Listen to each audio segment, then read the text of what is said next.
Ladies and gentlemen, friends, colleagues, a warm welcome on behalf of the Netherlands Atlantic Association. Today we discuss US elections and their impact on the world with a special guest and an eyewitness of modern history, from the end of the Cold War to NATO's expansion and the Iraqi invasion. A former top diplomat who served both Republican and Democratic presidents. Currently professor of the practice of diplomacy and international relations at the Harvard Kennedy School. And above all, a foreign policy advisor to presidential candidate Joe Biden. Please give a warm welcome to Nick Burns.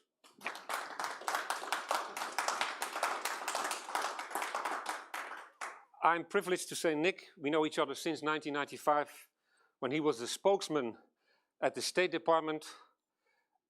Nick Burns was a passionate voice of US foreign policy and a target of dictators.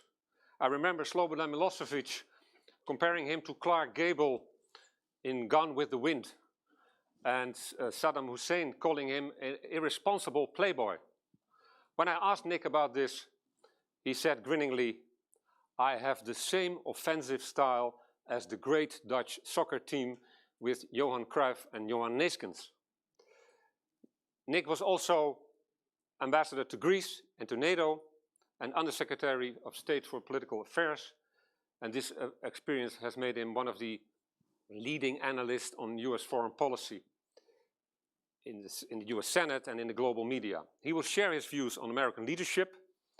And we have a lot of ground to cover, from Russia to China, from NATO to Europe. And I hope you will join us along the way with your questions. And let's divide it in three mini chapters: threats, solutions, and choices. Nick, you are in Westport, Massachusetts. Are you safe there? Corona-proof? Well, Robert, thank you very much, and good afternoon, everybody. I'm safe here, Robert, and I wish everybody in the Netherlands all the best during this pandemic. I'm happy to be with Robert because, as he said, we've known each other for 25 years, and I have great respect for him. When I was ambassador to NATO, I must say, he was one of the toughest journalists and the best informed journalists with whom I dealt. And so I'm happy to be with him. And I just wanted to say to two people who I know are listening today, to Jaap de Hoop Scheffer, who's a very close personal friend. We worked together at NATO when Jaap was Secretary General of NATO and I was the American ambassador. And Jaap and I go way back as well. I wanted to send my greetings to him. And also to Josias van Aartsen, someone I respect very much and also knew from my time in government. So thanks, Robert, for convening some friends of mine here today. Okay, Nick, let's kick off with the American stage. Your country seems politically totally paralyzed. How worried are you? I'm worried about the future of the United States with Donald Trump as president. Let's just cut to the chase. I mean, we're experiencing four simultaneous crises: the pandemic. We have the terrible, terrible distinction of being the lead globally in infections and in deaths. We've lost 225,000 people. Epidemiologists think that our losses might grow to 400,000 Americans dead by January 1st of 2021. We're experiencing a profound economic recession. Most economists think that recession is going to get worse in the next 6 months before it gets better. We're experiencing simultaneously with the pandemic and the recession a crisis which is an existential crisis for us given our history of race and the lack of racial justice, and a president who is dividing us by race, which should disqualify him from the Oval Office. And that gets to a leadership crisis and the divisions in the country and the dysfunctional politics in Washington, the red-blue divide. I can't remember a time in my adult life where we've been so divided. 1968 was a divisive year for us with the assassinations of Martin Luther King, Robert Kennedy, the demonstrations over the Vietnam War. But I think this is the worst time that we've experienced. And I think, Robert, we simply need new leadership. 1 week from today is our election. Okay. And on the global stage, the United States also looks quite alone. Around the world, autocratic leadership is on the rise, and multilateralism and democracy are under pressure. what is your verdict on 4 years of Trump's foreign policy? I think Donald Trump has weakened the United States, and his foreign policy has largely been a failure. He has disavowed NATO and our East Asian alliances. He's weakened our alliances, which are our power differential, ours, between the U.S. and Russia, the U.S. and China. He has thrown the international trade system into confusion and chaos because he's trying to dismantle the multilateral trade regime, which has been so effective for all of the world for 70 years, but he hasn't replaced it with any big American idea. He has not defended democracy under assault. I challenge anyone to find a courageous Donald Trump statement on Hong Kong or on Belarus or on the Uyghurs. And Robert, I mean, you're a journalist, you follow this very closely. We live in a strange, surreal Alice in Wonderland world when Donald Trump, the American president, is embracing rhetorically Kim Jong-un, Vladimir Putin, Viktor Orban, Erdogan of Turkey. And who is he targeting for personal criticism? Angela Merkel, Emmanuel Macron, Justin Trudeau. This is not how an American president should act. I think he's been a failure on the world stage. And we need new leadership at home, but we certainly need someone who's experienced, who reflects American values of democracy and human rights and the rule of law, and that's Joe Biden. And I as Robert knows, I joined the Biden campaign 18 months ago. I have been with Vice President Biden since then as one of his many advisors, but I'm proud to support him. I think he'll make a great difference if he's elected for us both domestically as well as internationally. Can you mention one tiny little thing that Trump did do well in those 4 years abroad? Yeah, I mean, you know, the thing about Trump is he had some good instincts, but he never knew how to put together coalitions either in the United States, but particularly overseas with our allies and friends to get things done. So I think his initial inclination that China has not adhered to its World Trade Organization commitments, specifically on intellectual property, on patents, on fair treatment of foreign companies, that insight that he had is correct, that it's in the interest of the European Union, the United States, Japan, to be combining forces to leverage China, to try to convince it to adhere to those commitments. That was the right instinct, but he didn't carry it out because he should have been working with the European Union and Japan on this issue, and he didn't. I actually think, Robert, his instinct to meet Kim Jong-un, it was not conventional from a conventional diplomatic standpoint, but it made sense. Kim Jong-un's a dictator. He's the only guy that can make decisions in North Korea. So I thought that the Singapore meeting made sense. But then to have two other summits when Kim Jong-un didn't show any kind of commitment to build down, to denuclearize, build down his nuclear forces, that to me was diplomatic malpractice. And then, you know, in trying to get close to Kim Jong-un, the president, our president, pushed away President Moon Jae-in of South Korea, and he weakened the South Koreans. Wouldn't even let Moon Jae-in participate in these meetings. I thought that was, it showed the lack of, interrupt you, Rick. But Donald Trump. This is a Dutch parliamentarian ritual. This is a sign for parliamentarians to come to the chamber to vote. Okay, it will disappear. It will disappear. It's not Trump calling you, but I think we take a sip of water. We'll wait until this noise is over. It will disappear. Problem.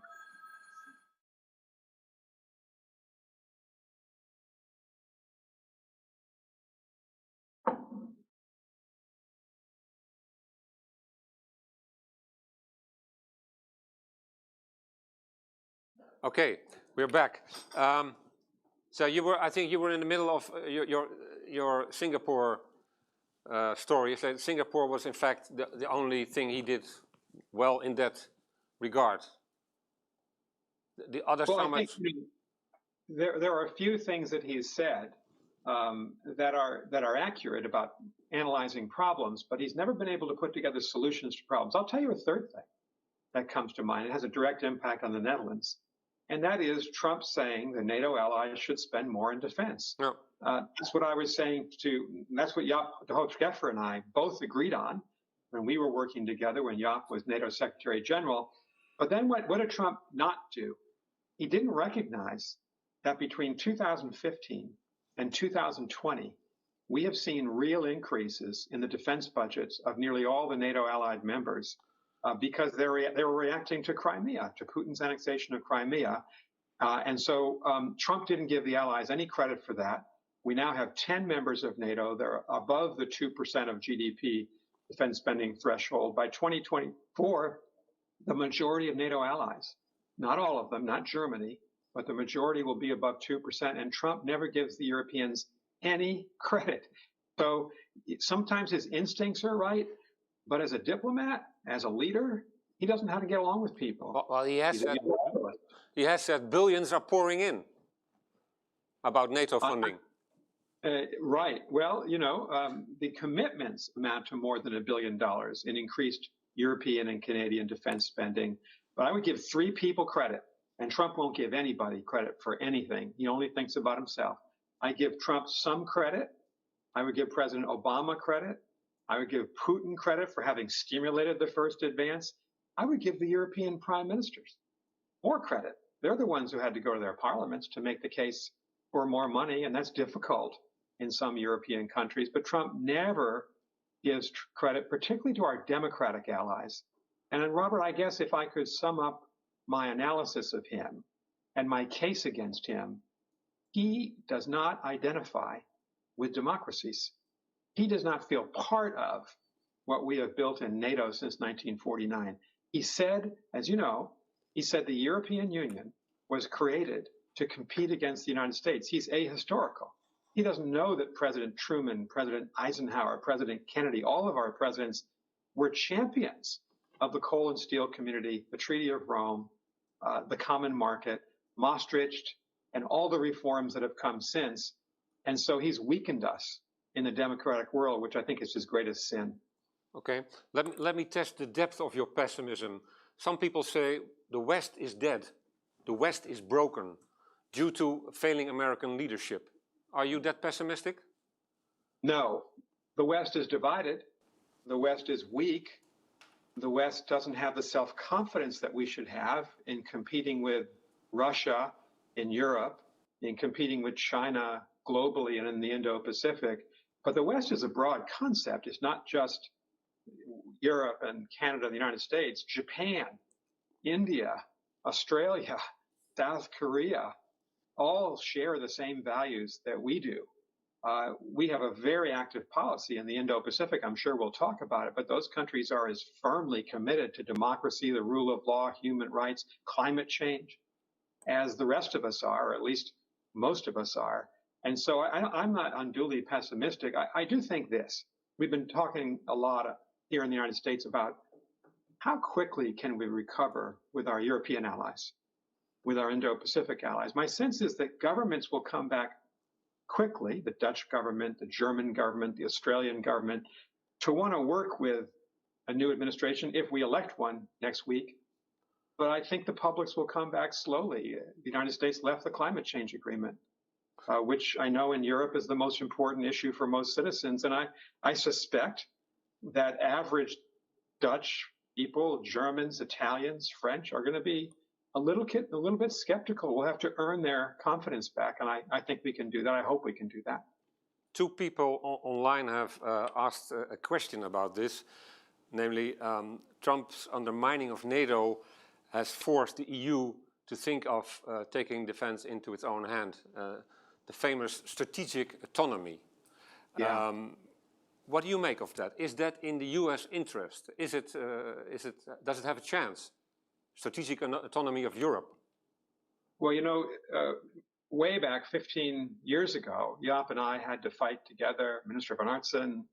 We had to think about this Berlin Plus and the French-German proposal. This is way back in 2002, 3, and 4, for essentially the EU maybe to go a separate direction from NATO and to build up a separate individual capacity. And we never thought that was a good idea because we thought the strategic funds, the euro, and the strategic direction in Europe should go towards NATO. I do think if we're committed to NATO, And if all of us want to build up the defense capacity of NATO, which we have to, I don't think the United States should be unduly concerned that the European Union also wants to make sure it has a security identity. No, but let me, and a security let me press you a bit on this. Bengt de Sitter and Patrick Shepard, they say, well, Europe needs to take security into its own hand. Do you think that's necessary to do it? I think it's necessary for Europe and the United States and Canada to recommit to NATO, number one. And number two, Europe does need to have a capacity to act because sometimes Europe might act on its own. But I don't think the defense euro and the defense dollars are going to be sufficient to create, and I don't think it's wise, to create a competitor security force or army in Europe that would essentially not have anything to do with NATO. So the word strategic autonomy, led by the French, I think those words don't quite match what is required. Strategic power of the European Union needs to be built, that's for sure. But autonomy implies Europe without the United States, and I still think we have a shared security future. I know that Europeans are frustrated by what's happened in the last 4 years, and I don't blame Europeans for being frustrated. But if Joe Biden is elected, he's on record. He has been for the last 2 years in saying that the United States is going to re-embrace NATO. He believes in NATO. He believes in the Paris Climate Change Agreement. He wants to put us right back in that. He wants to put us back in the World Health Organization. He's going to be the kind of leader, I think, that if he's elected, that Europe can identify with. Okay. Is there anybody in the room who wants to follow up on this chapter of threats? Nobody?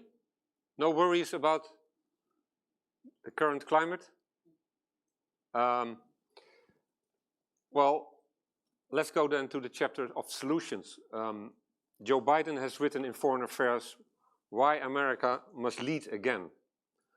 You were not involved in that article, Nick? No I agree with of you? every word of it, but I was not the author of that article. Joe Biden was. And, you know, he has a lot of experience on NATO. When I was ambassador to NATO, he came out. He was a senator then from Delaware, a very senior senator, and spent 2 days with us during the crisis over the war with Iraq. I remember him meeting with my Dutch counterpart in my home outside of Brussels, as well as all the other NATO ambassadors. So he really understands the alliance, and I think he understands the depths by which the alliance has been weakened. The fact that, you know, in 4 years, President Trump has never reaffirmed Article 5, and he's been asked several times. He's never reaffirmed it, and that's the heart of the NATO alliance. Yeah. And so, you know, read that. If you read the Foreign Affairs article that he wrote and everything else he's been saying on the campaign trail, this is a leader who's going to bring America back to engagement with the rest of the world, which is in our self-interest. Yeah. But we also hope might be good for the Dutch and for other members of NATO. For the people who haven't read the article, in fact, he designs a kind of foreign policy for the middle class in that article. And he says, well, that starts at home, foreign policy, with a focus on domestic reforms and investments, on infrastructure, technology, innovation, education, renewing democracy. And that should be supported by both American leadership and alliance building. Don't you think that the United States is so divided and so polarized that it will take so much time and so much focus domestically that the Biden administration won't have time to focus abroad? No, I don't agree with that, Robert. I mean, I certainly think 2 points to answer your very good question. Point number one, there's no question that if Joe Biden is elected, he's going to have to focus at home first on the pandemic, which is worsening, on the economic recession, on the racial problems in the United States, the crisis over race, and on a divided Washington. How does a new, hopefully, and I hope, a Democratic majority in both our House and Senate move forward on these important issues? That's point one. But point two, as we say in the States, we can walk and chew gum at the same time. There's no question that Joe Biden will have a Biden administration, urgent international problems to attend to. We've just talked about many of them. The most important is probably China, and we can talk about that. But certainly there'll be a major focus, there has to be, on reviving NATO, repairing our fractured relationship with the United States, working with Prime Minister Rutte, Chancellor Merkel, President Macron, the other key leaders in NATO, and on all these issues that unite the United States and Europe, including climate change and getting the United States as the second largest carbon emitter, back in to the Paris Climate Change Agreement. I'm not predicting what Vice President Biden will do. I'm just telling you what he's already said on the campaign trail and in that Foreign Affairs article that the United States would do under his leadership. Yeah, I understand all this, but you cannot defend you cannot be a defender of a global defender of democracy if you cannot defend democracy at home. So if you fail at home, you cannot succeed on the global stage. Isn't that a problem for the new administration? I think that that is correct, that no country that is failing at home on an issue pertaining to the rule of law or how we treat minority populations in our country, if we're failing, we're not going to have much credibility around the world. I get that. That's the crisis with Donald Trump. He has failed at home. He's failed us in the pandemic. He's failed us on race. He's silent on these big issues of justice in places like Hong Kong, Xinjiang province, and Minsk, Belarus. But Joe Biden's a very different person with a very different set of human values, which I believe are truly American values, and those match very well with the values of Europeans, which is why I've always been and continue to be a big believer in NATO and our relationship with the European Union. And we're going to have to be in the business of renovation of these relationships that have been badly torn about. But you have to try, and I believe eventually we can succeed in doing that. One of these points of renovation, as you call it, is organizing a summit of democracies in the first year. That's one of the plans of Joe Biden. What do you think he aims to achieve with that? Well, I think the idea is that one of the major challenges that the Dutch and the Americans are facing is the rise in self-confidence of China, and to a slightly lesser extent, but still in Europe, important, Russia, and some of the other authoritarian powers. It's interesting to track Xi Jinping. He is the first Chinese leader after Deng Xiaoping, Jiang Zemin, Hu Jintao to essentially push out into the South and East China Sea, into the Western Pacific, to contest the sovereignty of other countries. But he's been saying something else, Robert. Xi Jinping has been saying, even during the pandemic, we Chinese are proving, because we've survived the pandemic, our economy is going to be the only G20 economy that grows this year. We are the superior system. Authoritarianism is the way forward. There's almost I know it sounds like the Cold War. It's not the Cold War. It's very different.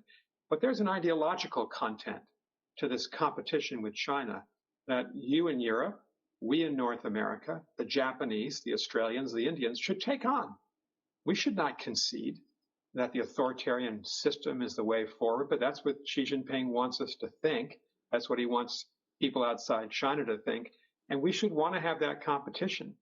You know, you can imagine Ronald Reagan or John F. Kennedy, two prior American presidents, they would want to have that contest. Donald Trump doesn't know how to have it because, frankly, in his heart, I think he's attracted by authoritarianism. He's attracted by authoritarian figures. Yeah. And what has amazed me, and we had Angela Merkel at Harvard a year and a half ago. She spoke at our commencement. I spent time with her when she was at Harvard. It was extraordinary to see the reception she received in the United States. She is deeply admired. The new leader of the West. But I'm just finished this thought, for her commitment to democracy. And it's interesting to me that Trump's biggest target for criticism around the world is Angela Merkel. That tells you a lot about who he is and the failures of the United States under his leadership. But let's refer to the question about this summit of democracies. What can you expect from it? Don't you think don't you fear that will be another forum, like a sort of expanded G7, where you raise all these topics like pandemic, cybersecurity, etc., etc.? Is it really something new? Well, I think it does. I support this idea, obviously, because I think it does respond to the fact that democracies are on the defensive. We have an NGO in Washington called Freedom House, and Freedom House for decades has been tracking the health and welfare, the increase or decrease in the number of democracies around the world. And Freedom House has been saying now for several years, democracies are on the decline. There are fewer democracies in the world today than 10 years ago. And they're under assault by all sorts of populist, anti-democratic forces. You're experiencing that in the Netherlands. You did in 2017. And the Germans and the French, this anti-democratic populist wing on the right of your political spectrum. We're experiencing it too with the Proud Boys in the United States, right-wing militia who try to interrupt people's right to vote. We're worried about that here in the United States. A coalition of democracies would unite us all around the world to try to strengthen all of us and strengthen our ties between us, because we don't want to live in an authoritarian dominated world, whether it's in Europe or in the Indo-Pacific.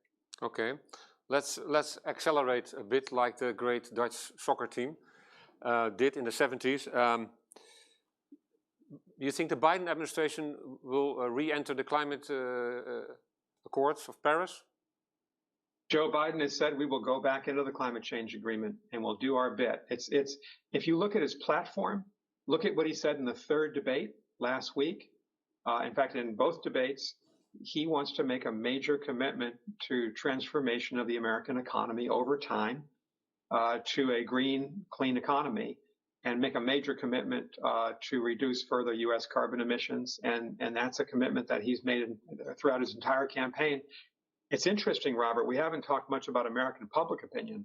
The American public supports going back into climate change, the climate change regime. The American public, 75% of people, Republicans and Democrats and independents in the Chicago Council on Global Affairs poll, said they support NATO. You know, on odd days, you can't get 75% of Americans to agree that the sky is blue. But there's tremendous support in the country for engagement of the United States on some of these issues. We are not an isolationist country in the majority of public opinion. We have a minority that's isolationist or unilateralist even, but the majority of Americans don't want to go back to some isolationist past. And that gives me confidence that a new president can build on that kind of public support. And what about a return to the Iran nuclear deal? That's really hard to say. It's hypothetical at this point. I would say this, what I've said, what Tony Blinken has said, and Tony Blinken is the most important senior foreign policy advisor to Vice President Biden. He has worked with him on and off for 25 years. I know what Tony has said, and what many of us have said is, if the Iranians think that they can begin to rebuild their stocks of enriched uranium, or think about rebuilding their plutonium processing establishment, that's going to be a deal breaker. You can't start there. The Iranians committed in 2015 under the JCPOA to not just freeze their nuclear program, to deconstruct them. And the Iranians are now violating those commitments that they made. So, we cannot and should not reward the Iranians for starting from a 2020 level. I think that's an important point to make, but it's really a theoretical point at this point because, we haven't had our election. Vice President Biden is not yet President of the United States. What about the World Health Organization? Vice President Biden has said we'll go back into the World Health Organization. I think this bothered a lot of people in our country, Robert, that in the middle of the pandemic, we were the leading funder, the United States, of the World Health Organization. We withdrew our money and withdrew our support and membership in the middle of the pandemic. It's like withdrawing funding for the local fire department in the middle of a great fire that's consuming a village or a town or a city. I think most Americans felt this was a huge mistake by the President of the United States. It sent a signal to the rest of the world that we were self-absorbed, that we cared only about ourselves, that we didn't care about the rest of the world. And Vice President Biden has said multiple times that the United States will go back in to the World Health Organization. Does it need reform? It probably does, because the WHO did not perform well in January and February. It was too lenient with the Chinese, and the Chinese did not tell the truth in those first weeks about the pandemic. So yes, we need reform. The Trump administration says, well, China has too much influence. Well, then we should go back inside the organization and compete with China and work with countries like yours to strengthen the WTO, but not to kill the the WHO. We need the WHO. Where will Biden's policy on China differ from Trump's policy? Will Biden, for instance, get the Europeans on the alliance on board? Well, you know, again, I'm not here. I told Robert before we came on that we haven't had the election yet. And the last thing I want to do is presume who's going to win, but also presume what President Biden might do.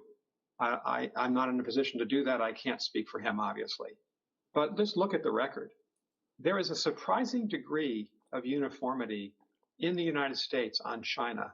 Most Democrats, most Republicans agree that China is now our major problem, that we're competing for economic power, and especially for China to play by the rules, to adhere to the rules of the World Trade Organization. We're competing militarily for positioning, predominance in the Indian Ocean, the Bay of Bengal, in the Western Pacific, and we have an advantage there because of the development of the Quad, where the United States has been working very closely strategically with Japan, Australia, and India.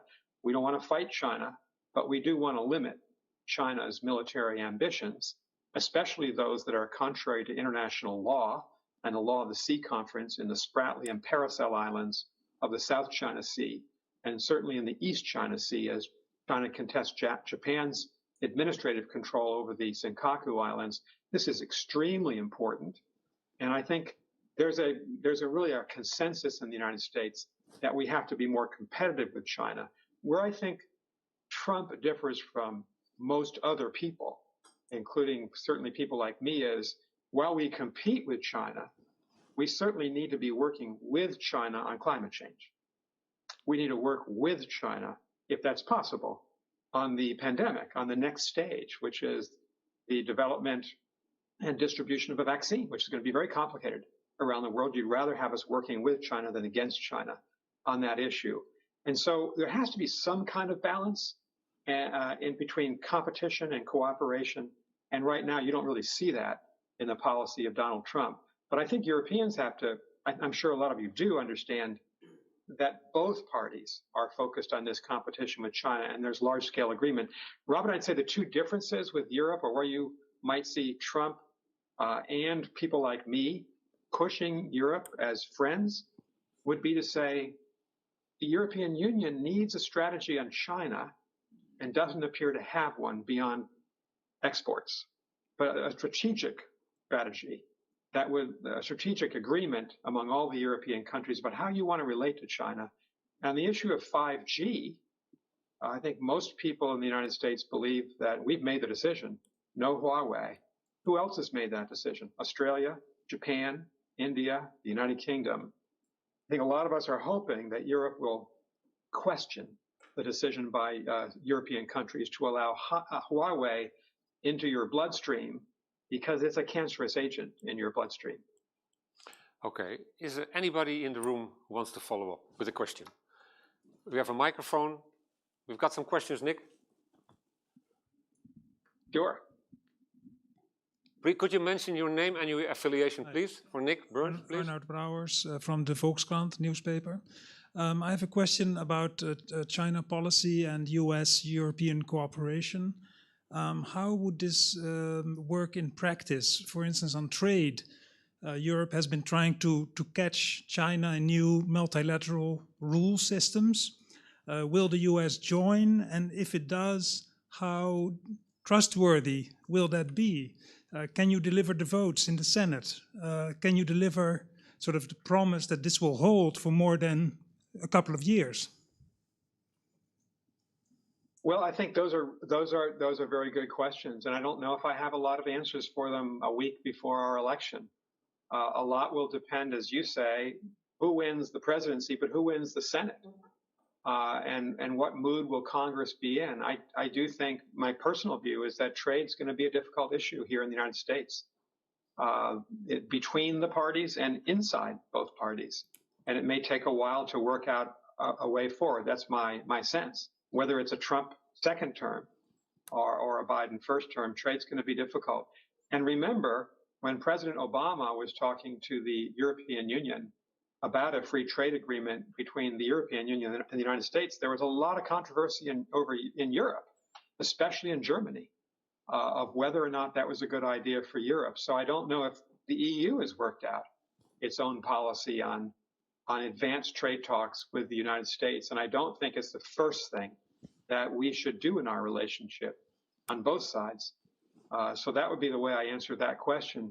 But I think what concerns a lot of people in Asia and also in North America is the fact that China has become a factor in the Eastern Mediterranean, Chinese state companies controlling two major ports, including the port of Piraeus, the largest port in the Eastern Mediterranean. China has its own independent relationship with 16 countries in the Balkans and Eastern Europe. And that's been difficult, I think, for the European Union to see and to manage. And so a closer Nick, US-European Union strategic conversation on China, I think, is really going to be necessary. Sorry, Robert. This is Dutch democracy again. The bell is ringing. Just take some water, it will We're in favor disappear. of democracy. Good thing.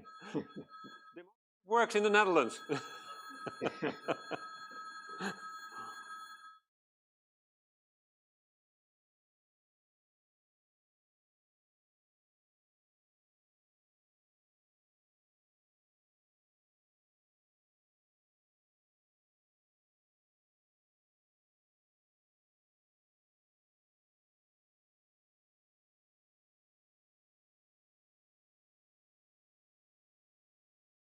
Okay. Was your answer finished, or Nick? I interrupted your answer. No, it's not at all. I just wanted to say, so I think that, Europe and the United States will not have identical views on a big issue of how do we relate to China. But if you see the trend lines among the Japanese, the South Koreans, the Australians, the Indians, and the United States and Canada, then you see that this has become a great concern. A China that is unduly assertive. Let me just give you a couple examples very quickly, Robert. As we were struggling with the pandemic, and you were too, between March and this month, what did China do? It bullied the Philippines and Vietnam and the Spratly and Paracel Islands illegally. China's extension of its control of the islands and islets is in complete violation of the law of the sea conference. It instigated a conflict along the 3,000-kilometer border between India and China with the Indian army way up in the Himalayas.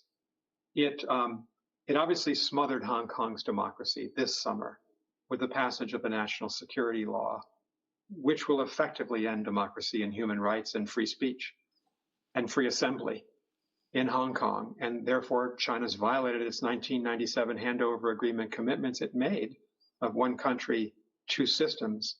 And the extraordinary charges that the Chinese government has made against the United States, saying that the virus in Wuhan was imported by the United States Army.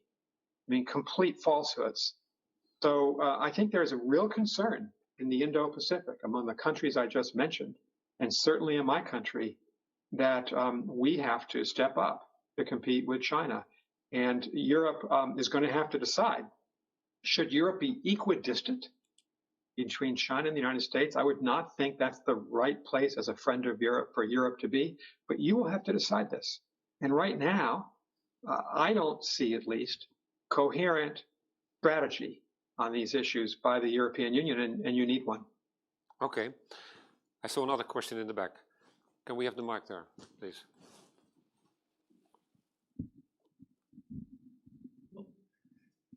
Nick, my name is Rijn Willems, former manager of Shell and member of the Senate, of the same party as Jaap de Hoop Scheffer. My question is the following, it's about the way our democracy functions.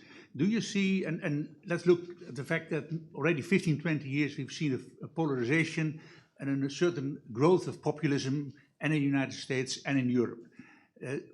What do you see happening after Biden does become president, and let's hope he does, that things will change in that respect? Is there any chance that that specific element has a chance of changing in your country? You know, I do remain cautiously optimistic that with the right leadership, both in the U.S. and Europe, we can both withstand the anti-democratic populace. I mean, I watched pretty carefully the Dutch elections, Geert Wilders in 2017, and Alternative for Deutschland in 2017, and then Marine Le Pen in France. You had in 2017, 3 big European elections, and the populists did not win. I mean, they were stronger in some respects, but they didn't win because I think, I really admired the way President Macron, candidate Macron at the time, took on both the Russians and the cyber intrusions by the Russians, but also Marine Le Pen. And I think there are lessons that we Americans can learn. Our populist movement, our right-wing anti-democratic populist movement is not as strong, certainly not as strong in terms of representation in state legislatures. There's not a single member of our Congress who's a part of these movements, but they're strengthening. Our FBI has said that the greatest internal threat to our stability is from these right-wing groups, militias, people with guns. You might have seen in Michigan, there's a heavy Dutch population in Michigan. And so the Dutch, I think, pay attention to Michigan. Last winter, armed militia entered the state capital to intimidate the governor. And now we have a report, the FBI says, that armed militia plan to kidnap the governor of Michigan and kill her. And so we have a problem in our country, and we have to face it. What is Trump doing? I'm sounding very political here, I know that, but we're 1 week before an election. He is encouraging them, and he's not denouncing them, and he's playing the race card. And so he's a dangerous man in our society, Donald Trump, because he's, the existential issue we've always struggled with is race. Since the founding of the country, since the 17th century, since the Dutch and the British came and settled, and the Spanish and French and settled North America, we've never gotten race right. And Trump is pouring gasoline on the problem. And a lot of these right-wing militia are racist groups. They're for white supremacy, and they're against the kind of multi-ethnic, multi-religious, multi-racial country that we want to be in the United States. And so I think for me as a citizen, this is the key issue in the campaign. And I know Joe Biden, and he's a good person with very strong values, democratic values, and he'll return us. I think with that kind of leadership and the leadership that you have in Europe, I think the right-wing populists can be sidelined, both in Europe and in the United States. But it does take democratic leaders to do that. Okay, but let me press you a bit on this. Isn't that a bit naive, Nick? Because great power competition is back. We see the rise of Xi Jinping and the rise of Vladimir Putin, and they have created a new reality that the United States cannot dictate anymore the outcome of events. Well, that's what they want to do. Clearly, the strategy of Putin especially, but also the Chinese, is to make us feel less confident about our own democracies. This is the cyber intrusions that we've seen the last 2 or 3 weeks. The FBI came out last week, our FBI director, Chris Wray, and said, we are undergoing a cyber assault right now by China and Russia and Iran, led by the Russians. So we have to be good at blocking and defending and responding offensively. But I don't think it's naive, Robert, to think that Western democracies can do that. I just said the Dutch, the French, and the Germans successfully overcame the populists in your elections 3 years ago. Yeah, and so I believe we can do the same thing in the United States. But working together for a Biden administration with a soft power like the EU is nothing compared to working together with China and Russia. Well, I do think that the combination of these 2 countries, their aggressiveness in cyber warfare, their insidious influence on our social media platforms, it's a true challenge. But I do think we're up to the challenge. A coalition of democracies, you talked about that, Joe Biden's idea. One of the things, that could be discussed, how do democracies maintain their democracies under assault from non-democratic countries by these unconventional means?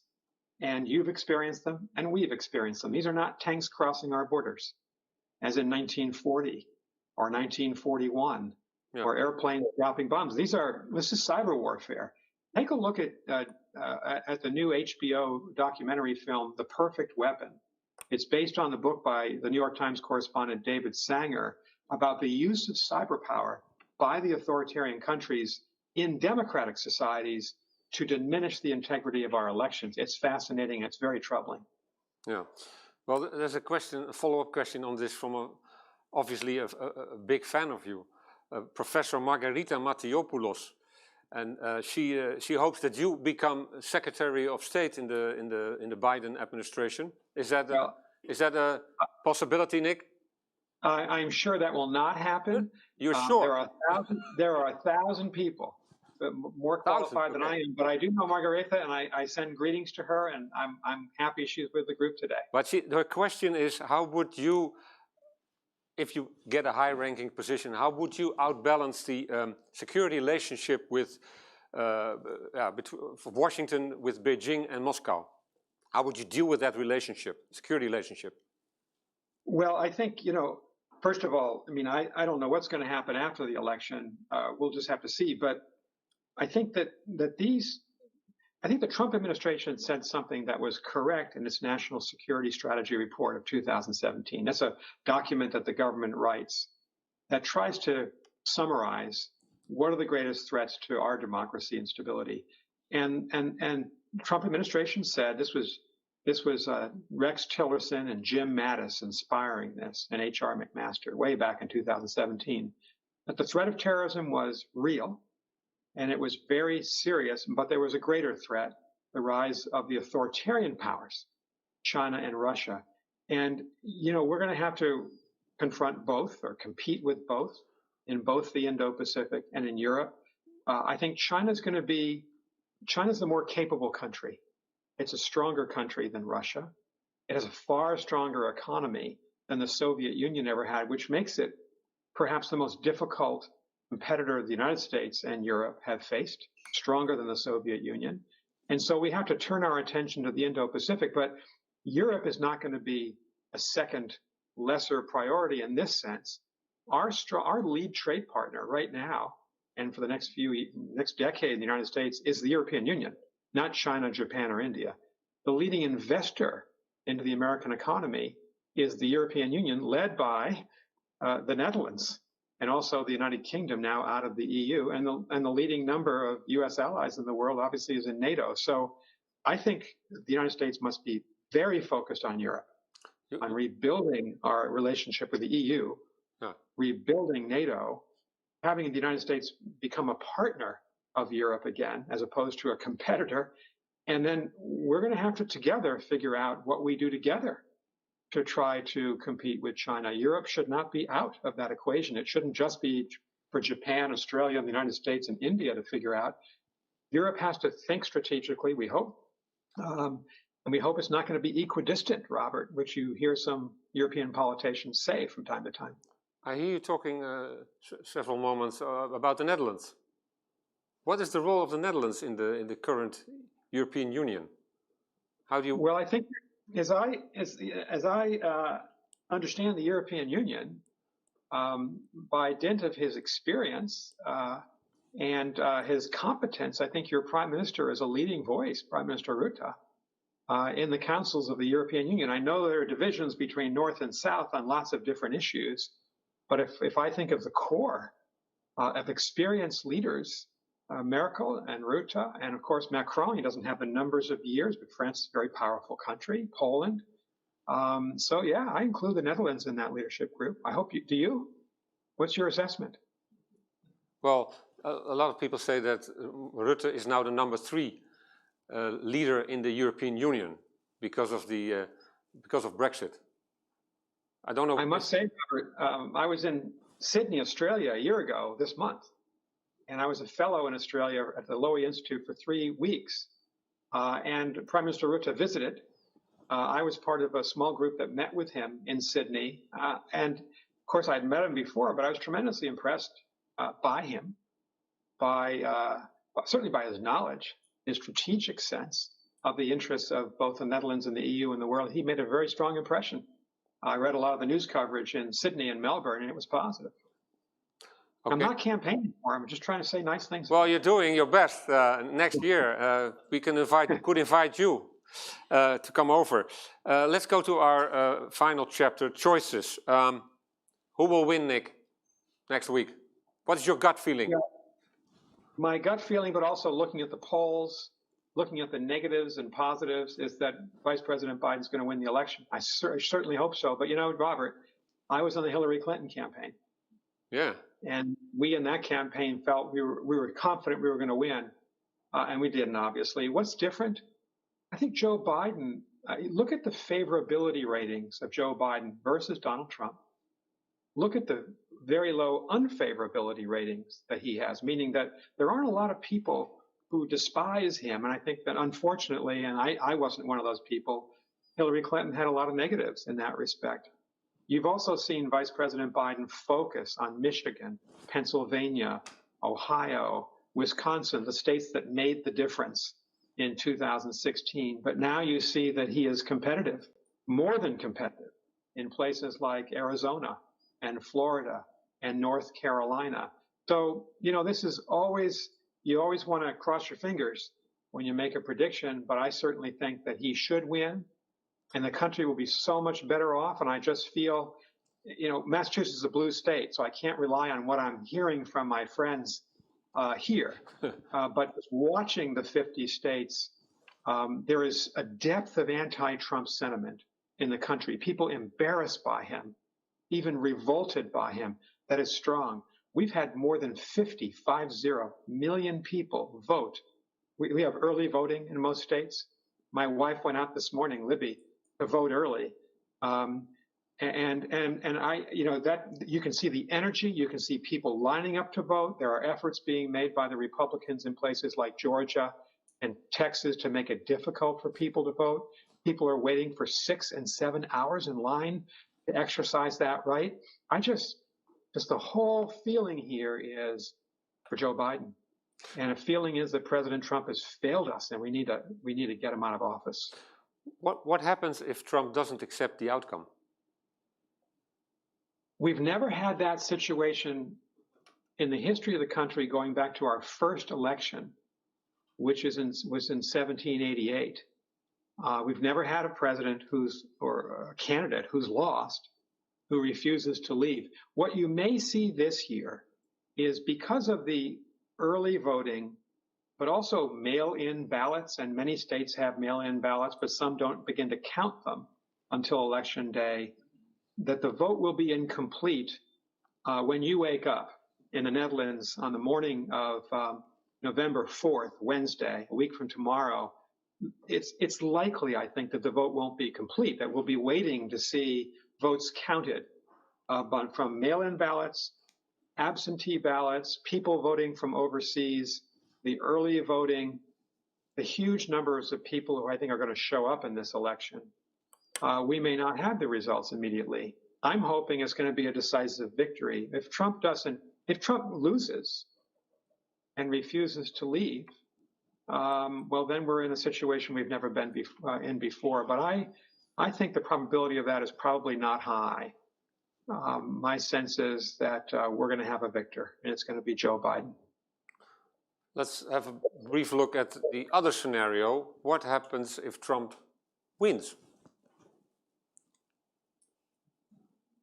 If he wins, You haven't thought about that, Nick? Yeah, of course I have. Okay. If he wins, and if he continues into his second term, I fear for our country. I fear for our democracy at home. I fear for race relations. He's an authoritarian. I used that word before. You know, Robert, I'm not a radical person. You know me. Yop knows me. I would never use that word to describe any other American president in the history of our country, but Trump is an authoritarian personality. And I fear that then we'd have further divisions at home, racial and societal and ideological and party divisions. And we'd have an ineffective president where it counts overseas. And we'd have a president, John Bolton, who just wrote a book about Donald Trump. He was his national security advisor. He told a forum that I sponsored in early August, the Aspen Security Forum. He said he thought if Trump's reelected, this is John Bolton, arch conservative. that Trump would take the United States out of NATO. Can you imagine the United States saying, we're leaving NATO? That's what I'm worried about. And that's one of the reasons why, like hundreds of thousands of people, I've been working for Joe Biden now for a year and a half, campaigning, trying to convince people to vote and vote for him, because the stakes are so high for the future of our country. It's the most important election, certainly in my lifetime. I was born in 1956. We've never, and I first voted in the election of 1976 for Jimmy Carter. We've never had an election anywhere close to this importance, basically for what kind of country we're going to be and whether we're going to continue to be a true democracy. Okay. We are nearing the end, so this is probably the last chance for your questions. Is there... Yes. Can we have the mic up front, please? You have some questions, Nick?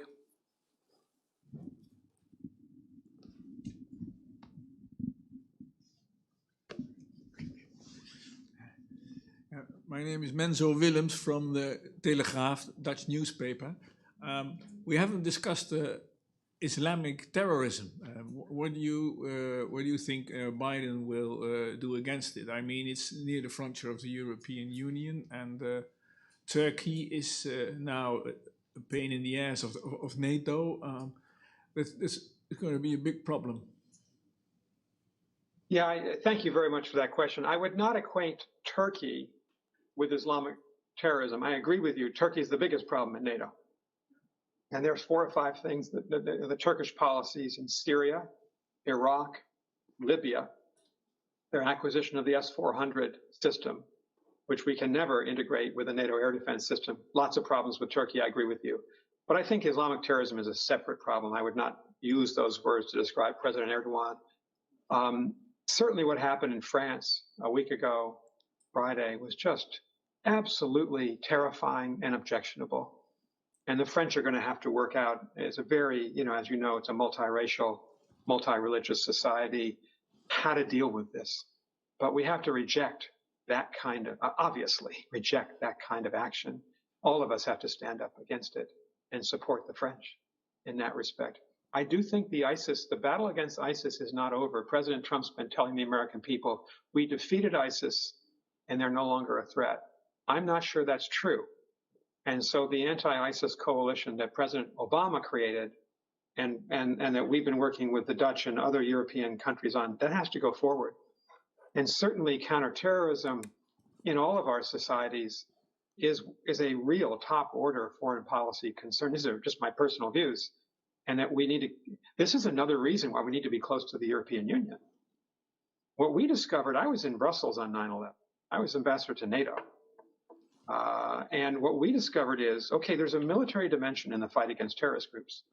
But Colin Powell, who was Secretary of State, came to Brussels about 4 or 5 weeks after 9/11. And I'll never forget what he concluded from meeting with the EU ambassadors, that the fight against terrorism was, a lot of it was what our law enforcement agencies should do together, what we could do to constrain the financing of terrorist groups through the EU, the EU finance ministries, as well as our Treasury Department, that there were non-military parts of the fight against terrorism that the EU had a lot of experience in, because you had Baader Meinhof and the Red Brigades in 17 November and the IRA back in the 70s and 80s. And the Europeans had fought these battles. And that's, I think, a part of the anti-terrorism struggle that unites the European Union and the United States. And again, you don't see President Trump doing any of this right now. So we've got to get back to a closer strategic alignment on terrorism, certainly. Okay. Thank you. I saw another, what about another question there, please?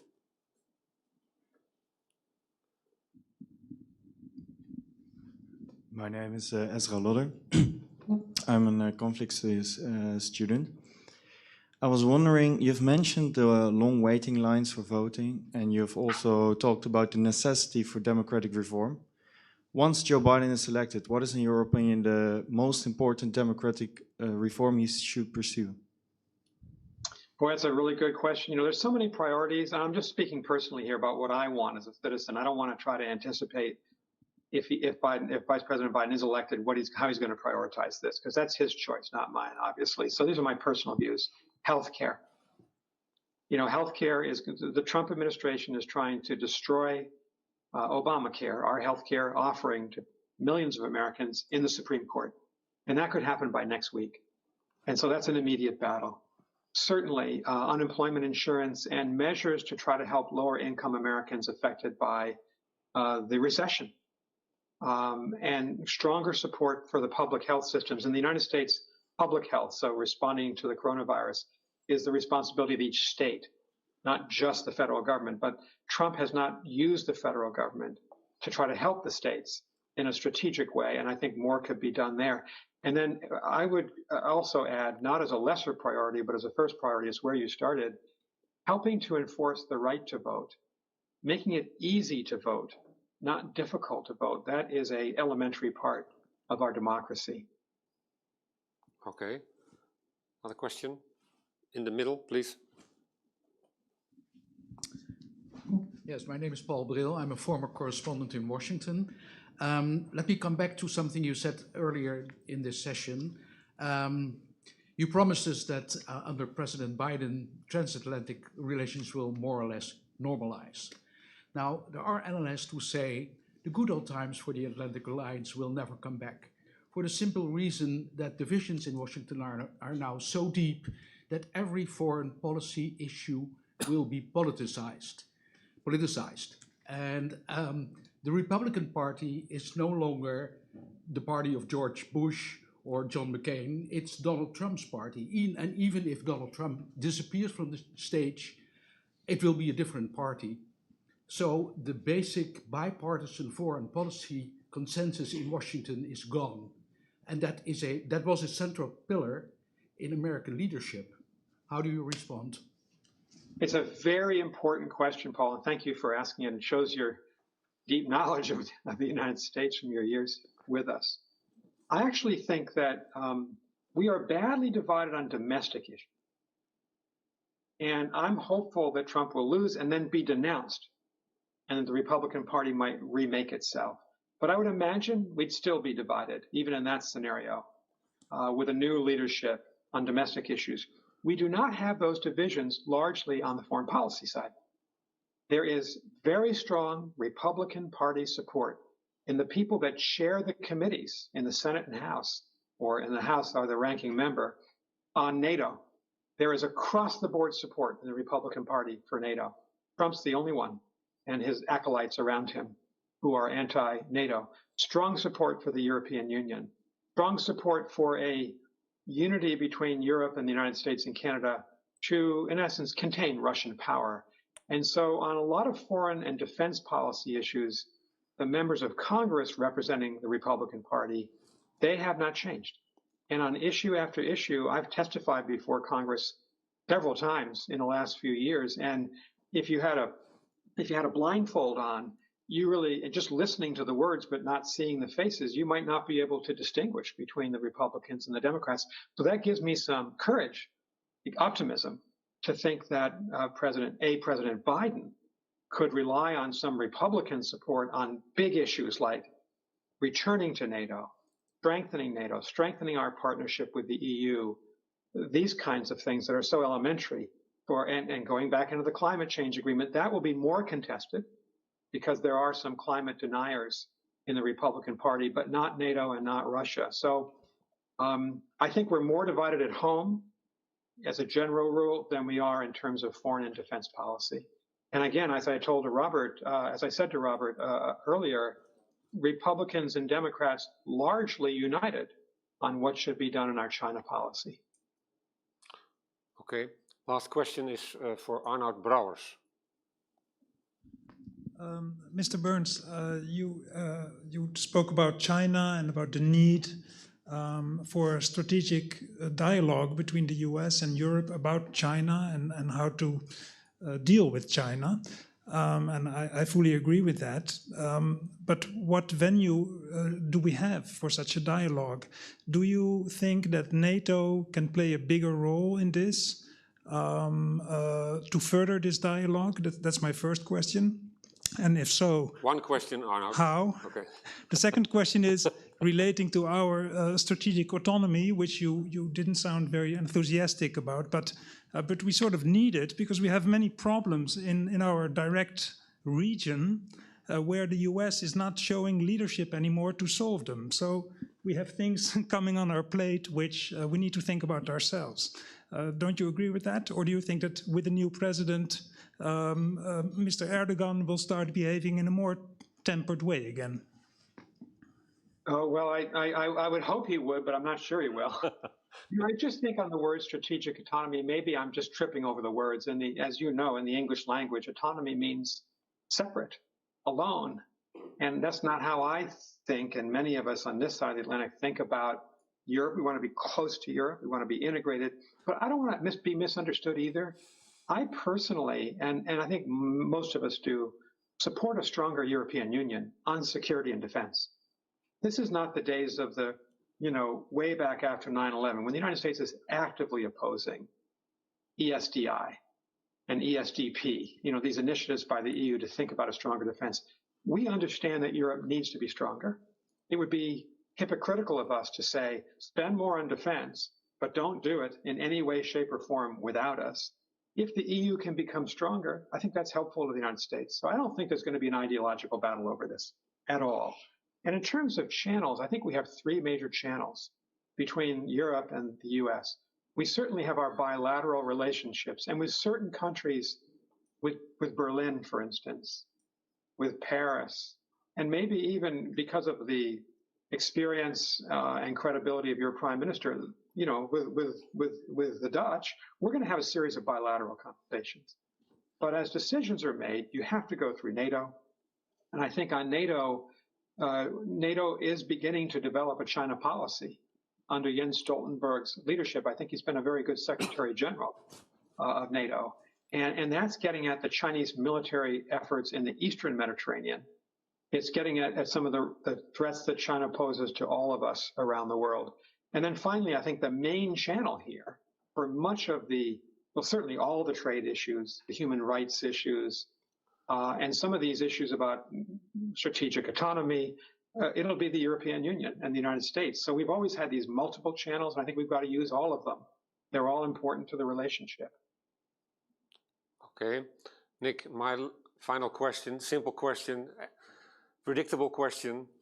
Will you be back in the next administration? I have no idea. And you know what, Robert? Come on, Nick, come on. It's not an important question. I was State Department spokesman, and I learned an important lesson. If you don't like the question, answer a different question. And so I'm going to answer a different question. And my different question There is no different question. Yeah. Robert, we have our heads down here. We are all working, hundreds of thousands of people working to elect Joe Biden. That's all that matters. We're 1 week away. We're not thinking of anything else. Yeah, but victory over Donald Trump. That's what we need in America. Can I end this on a positive note? I want to say this. I've been thinking about it as I've listened to some of the questions and just seen some friends in the audience. I think about it when I think of Jaap de Hoop Scheffer and Josias van Aartsen. We're really grateful for the friendship of the Netherlands and of Europe. I was at NATO in 9/11. And when we were hit really hard, 3,000 people dead within 1 hour in our country, I couldn't reach the State Department, the White House, and the Pentagon because they'd all been evacuated. And my phone started to ring. And it was the Canadian ambassador and the Dutch ambassador, Michael Patin, and Gebhard von Moltke, the German ambassador. We're with you. We want to help you. We want to invoke Article 5. And by the next morning, Robert, you covered this. We'd invoked Article 5 for the first time in history. And I know the Dutch went into Afghanistan at a big time with us. You suffered casualties. And the Europeans have had 1,000 combat deaths in Afghanistan and thousands more people wounded. And so when people like Donald Trump criticize Europe, what have you done for us? You're weak. You're not with us. I have that story from 9/11.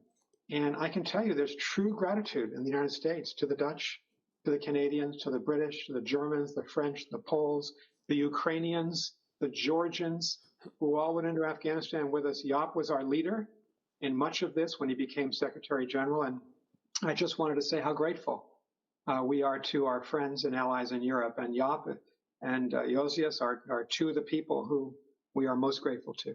Yeah.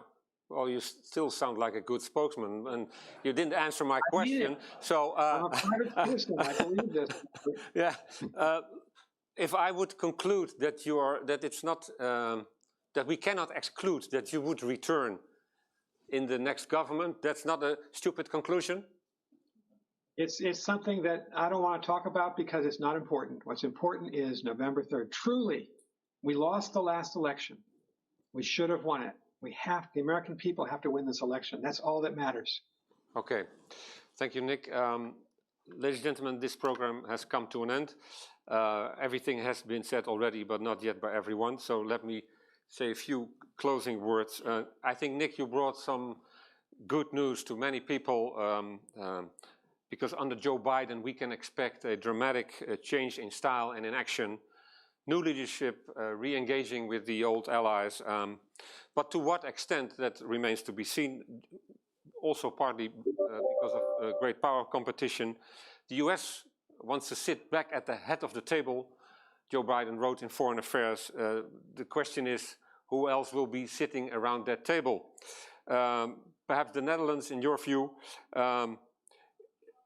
In any case, whether you return to government or not, I think we need you back in a few years to give new analysis. So I hope you're then available. I have no other famous words than to thank you, Nick Burns, and please give him a round of applause. Thank you, Robert. And maybe post-pandemic, I'll come back and visit you in Den Haag. Can you? Post-pandemic. Yeah. Thank you, Nick, and thank you for your presence here. See you next time. Thank you, Robert. Thanks, everyone. Pleasure to be with you.